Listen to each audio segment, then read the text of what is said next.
welcome back to my channel, and thank you for those who are new for clicking on this video. In today's video, I'm going to be making a realistic banana cake, and the recipe that I'm using is the banana bread that I made last week. If you guys didn't catch that video, I'll go ahead and leave a link down below, or at the end of this video you can also click on the link at the end. If you haven't already, please subscribe to my channel. It really means a lot to me, and also watch this video from beginning to end. So now let's get started. So I had already recorded this, but I don't know what happened to the footage, so I'm just going to show you how I kind of got the shape of the banana in order to do less carving. So all I did was took a frozen banana. You can use a fresh banana, but this is just what I had on hand to kind of demonstrate what I did. And then I took a piece of foil and I pushed it against the banana. Just make sure that you go up on the sides somewhat high, that way when you pour in your batter it doesn't overflow, but then again you don't want to overfill it once you do put your batter. But this is just how I created the banana shape.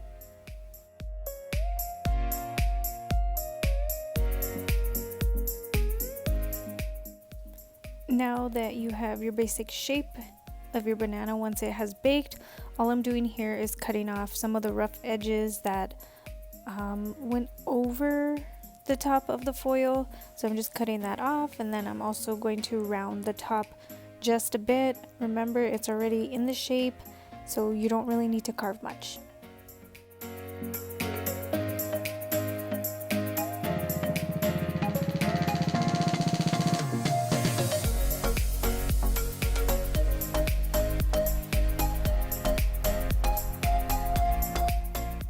So once you've cut all the rough edges and created the shape that you wanted, you'll go ahead and frost this. I went ahead and iced it with some chocolate ganache that I made, and then I placed this into the fridge for about, I would say, 15 minutes, and then I took it back out and did a second coat.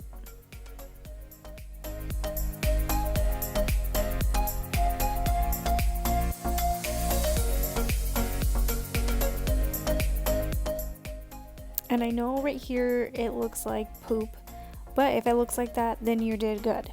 So all I did was pop this into the fridge for a bit, and then I went ahead and rolled out my modeling chocolate, which I made this modeling chocolate on my own and it turned out great.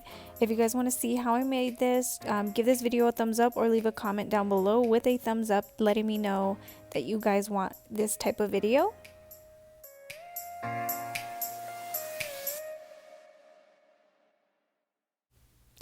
After I laid my modeling chocolate over my banana shape cake, I went ahead and just pushed the overhang into the underside of the cake. That way it looks like it's tucked in, so you get that perfect round shape. And then I just cut off the rest of the overhang modeling chocolate.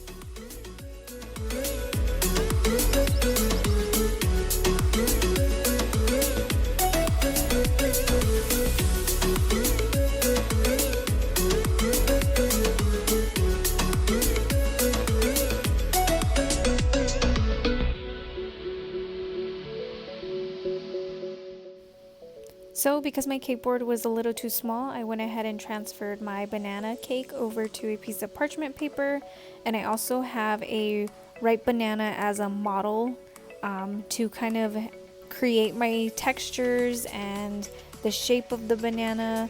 So here I just took my rolling pin and started smoothing out the sides, which modeling chocolate is so great because you can blend seams so well and create so much texture.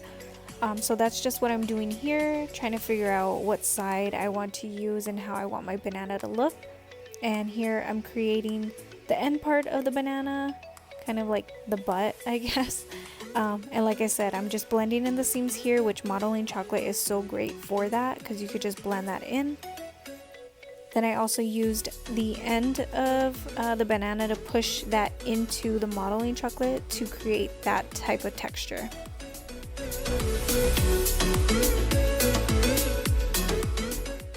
And as you can see, I'm always switching tools, just kind of figuring out what works for me and what smooths out the chocolate better. So just work with what you have, switch tools if you need to create any type of texture that you want.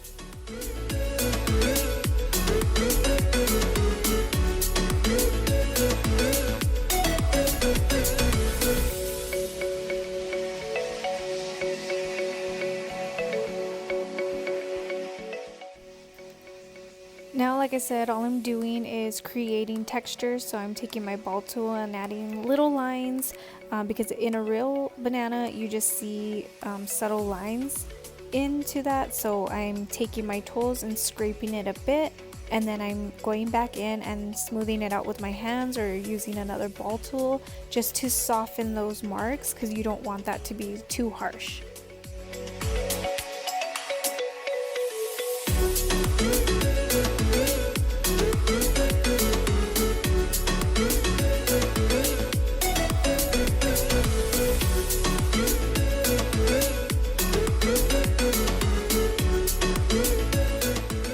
So here I'm just creating my stem. I did place a piece of toothpick into the modeling chocolate, and for small pieces like this, because it is modeling chocolate, it does warm up fast with smaller pieces. So all I'm doing is blending it in and then letting it cool down a bit, because it was starting to warm up and just being too soft, I couldn't work with it.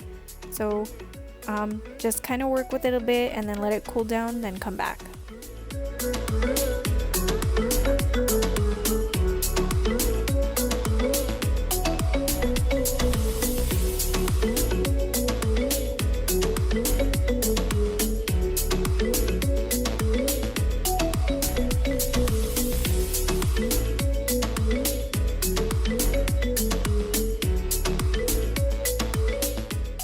So once it's had a chance to cool down, again, start creating your texture. I used the end of the real banana, like the stem part, to press in the texture, just like I did at the bottom of the banana.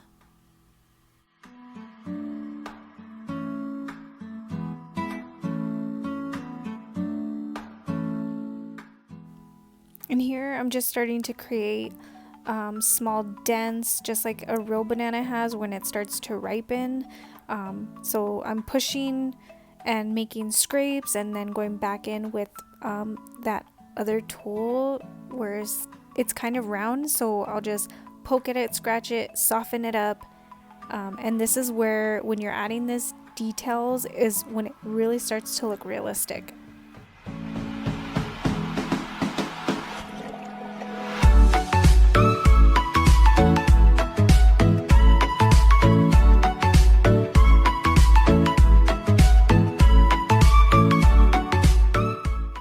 So once you've added all your details that you like, go ahead and smooth out any other imperfections that you have before you start to paint.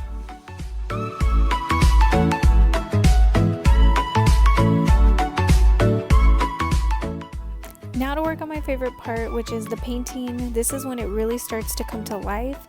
So all I did was took some brown food color gel, whatever, and I just started to paint those darker spots, like where the stem was and the end of the banana. Sorry if it goes a little bit out of focus, my head was in the way.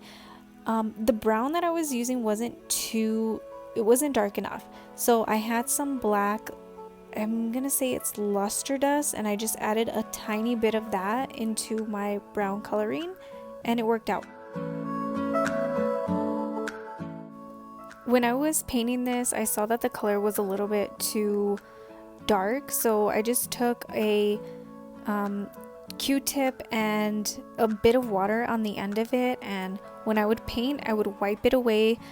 It wasn't coming out the way I wanted it, so I took a paper towel and I wet that, so once I would do the paint, I would wipe it off, and this is where it really softened up the color and made it look more realistic.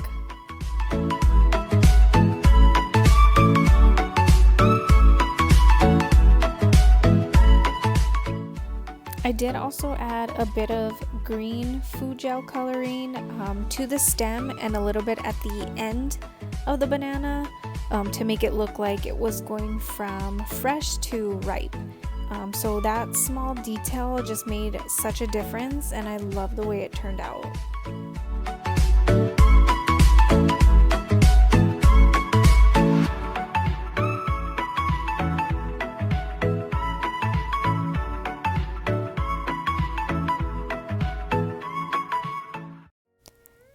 here's the end result of the finished product of my banana cake. It looks so realistic. I don't know if the camera is really picking up how realistic it looked on this plate, but if I just had this on a plate and someone came in and they didn't know this was a cake, I bet they would have thought it was a real banana. If you guys do think this banana cake looks real, leave a comment down below letting me know.